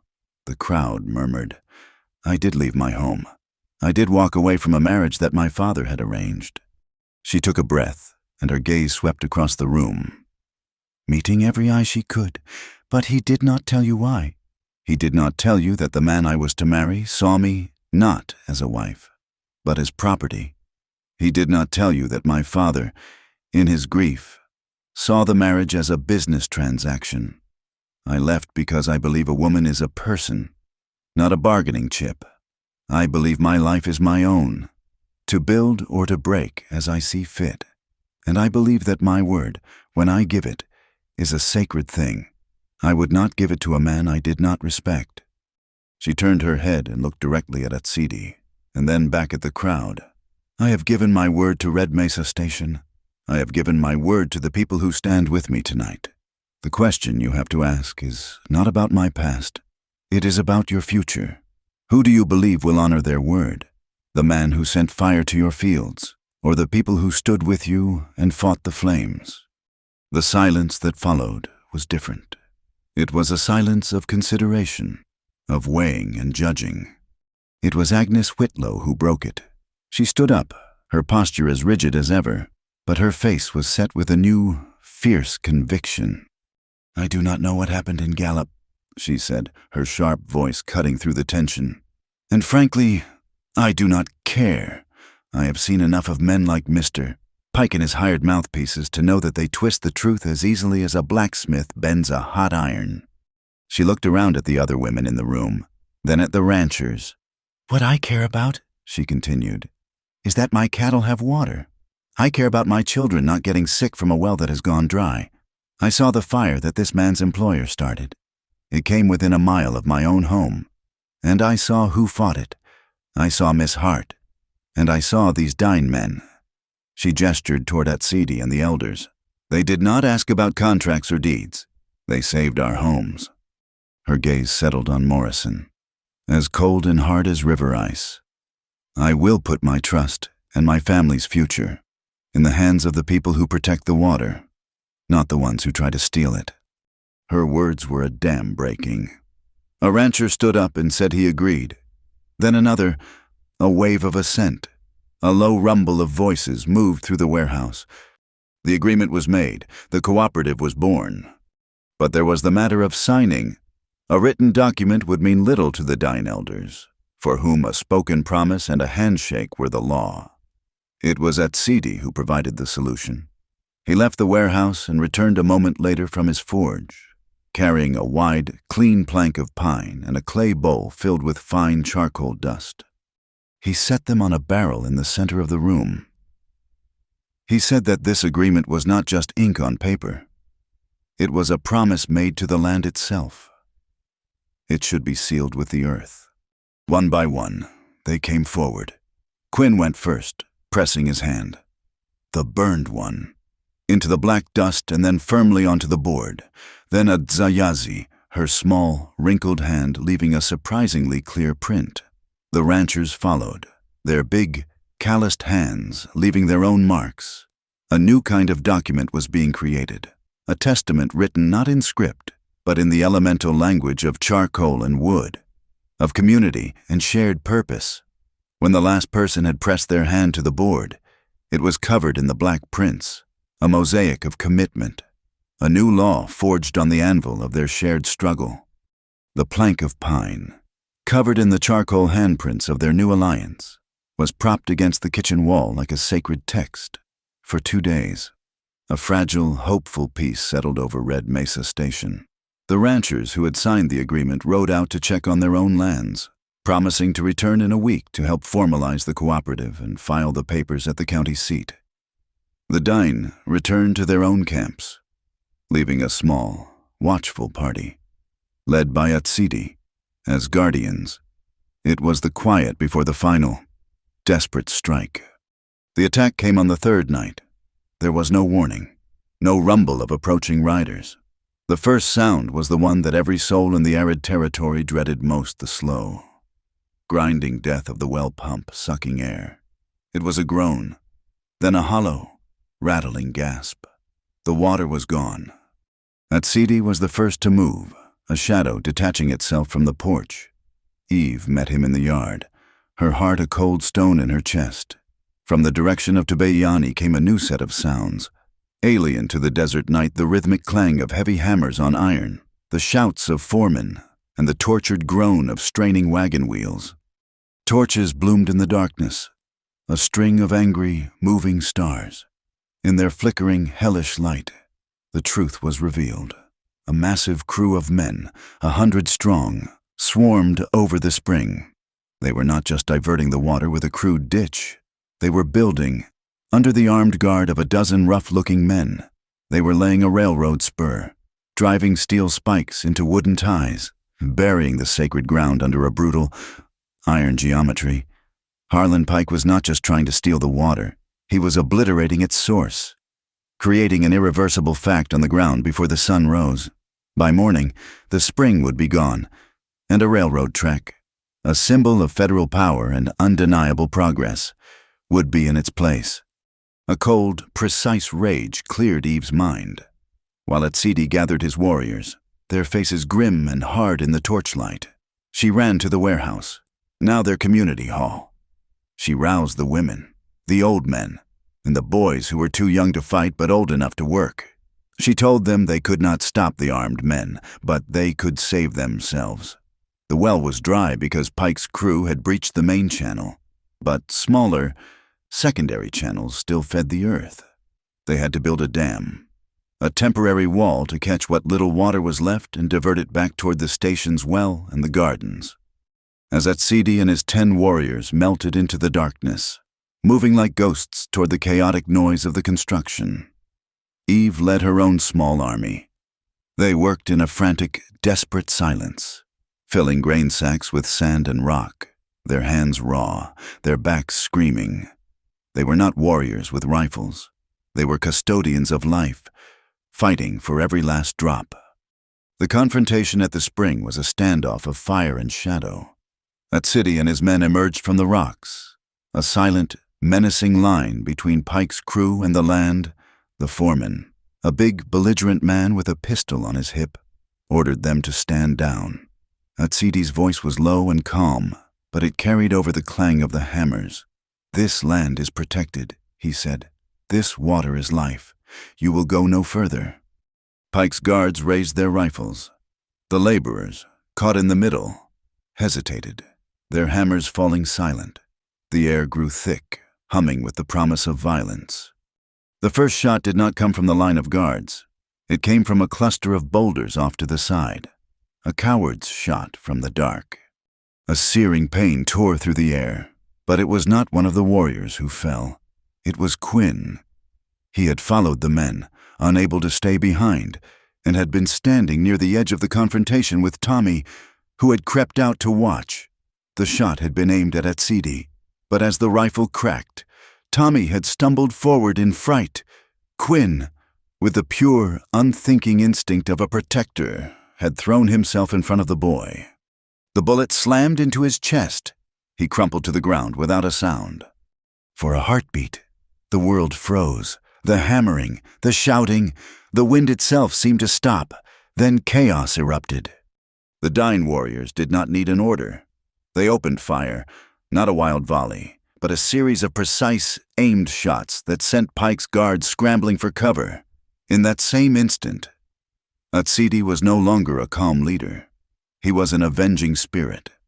His eyes, burning with a cold fire, had pinpointed the muzzle flash. He moved with a speed that was not quite human, flowing over the rocks toward the sniper's nest. Eve, hearing the gunfire, left the work at the dam and ran toward the spring, her heart choked with a terror she could not name. She saw Quinn on the ground, a dark stain spreading across his shirt.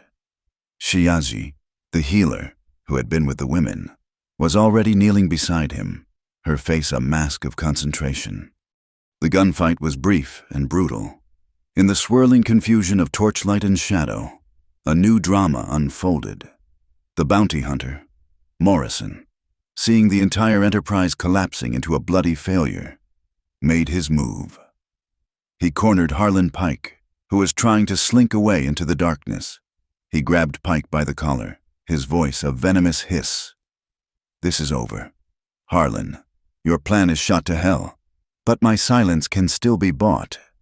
You will pay me double, or I will tell the sheriff that I saw you give the order to shoot." The treachery was laid bare for all to see. The two men, so recently allies in crime, were now antagonists in their own squalid play. A scream of pain from the rocks signaled the end of another fight. Atsidi emerged, dragging a whimpering, bleeding figure behind him. It was Deputy Klein, his legs shattered by a well-placed shot, his face a mess of terror and agony. Atsidi threw him to the ground in front of Pike and Morrison. The architect of the ambush and his conspirators were all present, their guilt illuminated by the pitiless torchlight. The night bled into the gray, exhausted light of dawn. The railroad crew had long since fled, leaving behind a scar of half-finished track and the silence of their abandoned tools. The first rays of sun touched a scene of quiet devastation. The station was saved. The water was slowly beginning to seep back into the makeshift dam, but the cost was etched on every face. They had carried Quinn to a large tent, a way station for the stage line, and laid him on a cot. He was conscious, but his breathing was a shallow, painful rasp. The sheriff, summoned by a rancher hours before, arrived with 2 deputies to find a grim, silent crowd gathered outside the tent. Inside, the air was thick with the scent of blood and impending loss. Quinn's face was the color of old parchment. Eve sat beside him, holding his good hand. Atsidi stood like a stone sentinel at the foot of the cot. The captured Klein, propped against a tent pole, his leg crudely splinted, was ready to confess anything to save his own skin. Eve held up the original deed, its vellum glowing in the dawn light. She read its clear, unwavering declaration of Quinn's rights. Then, in a flat, emotionless voice, she recounted Klein's confession, how Pike had paid him to organize the ambush at the chapel, how he had been promised a share of the railroad's profits, how he had fired the shot that struck Quinn. The sheriff, a weary, honest man, listened, his pen scratching across the pages of his notebook. When she was finished, he looked at Pike and Morrison, who stood under guard. He shook his head, a gesture of profound disgust. He ordered his deputies to put them in irons. Justice, in its slow, methodical way, had finally arrived. As they led Pike away, Quinn's eyes fluttered open. He looked at Eve, a faint, sad smile on his lips. His voice was a bare whisper, a rustle of dry leaves. He told her the station was hers now. He had no one else. His words were a last will and a final blessing. "Keep the kitchen warm, Eve," he whispered, his grip on her hand so weak it was like a memory. "Keep the water flowing." His eyes closed. His hand went limp in hers. A single, shuddering breath escaped his lips, and then he was still. Eve sat there as the sun rose higher, the warmth of the new day unable to touch the cold, hollow space that had just opened inside her. The fight was over. They had won. But in the quiet of the tent, with the body of the kind, decent man who had given her a home lying before her, all she could feel was the terrible, crushing weight of the price. The dust settled slowly, both on the land and in the hearts of the people. The sheriff's wagon, carrying Pike, Morrison, and a moaning Klein, had disappeared over the horizon, leaving behind a silence that was heavier than any noise. The half-finished railroad track lay like a rusted metal snake, a monument to a brutal ambition that had failed. The victory felt hollow, the air thin and cold without Quinn's steady presence. They buried him on a small rise overlooking the station, a place where he had liked to watch the sunset. There was no preacher, no formal service. The people of the station, the ranchers, and the dinna stood together, a silent, mixed congregation under the vast, indifferent sky. Astza Yazai laid a small bundle of sage on the fresh earth. It sent a clean, sharp prayer in the cool air. Eve said a few simple words, her voice thick but clear, speaking not of loss, but of the home he had built and the kindness he had shown. He was the heart of the station, and they would keep that heart beating. In the days that followed, the law of the outside world made its slow, grinding way to Red Mesa. A letter from the county seat confirmed that Harlan Pike and his conspirators would face trial for a list of crimes that included attempted murder and unlawful seizure of resources.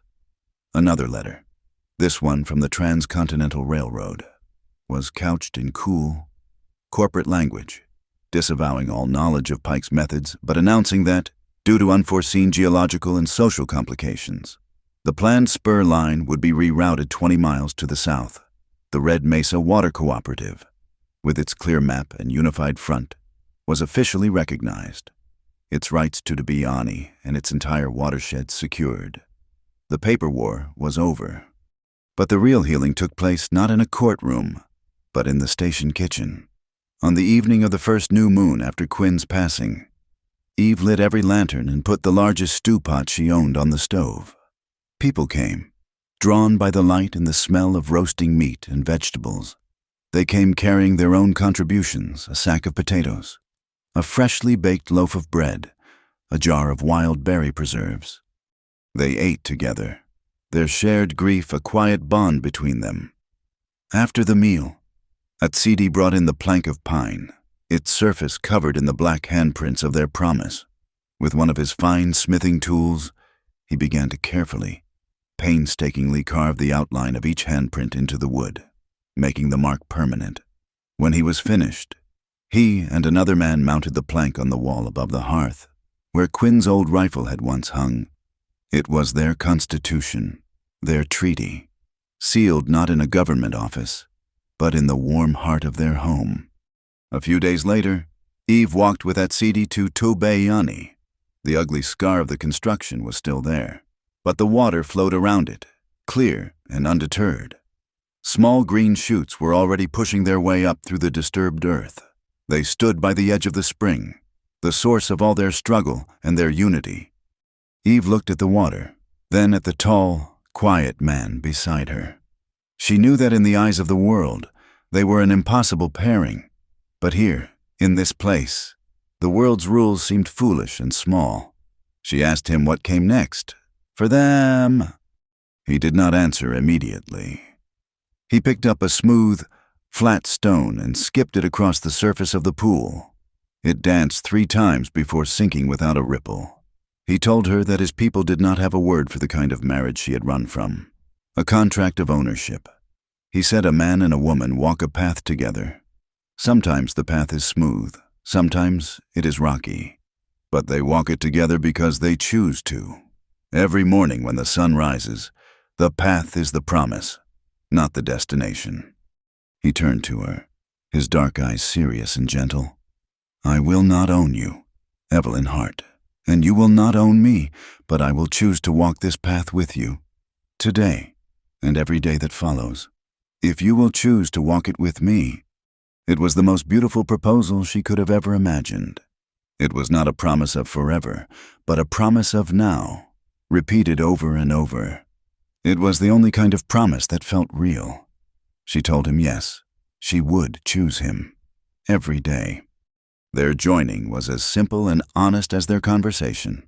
It took place not in a church, but in the open air of the station yard, witnessed by the small, unlikely family they had forged.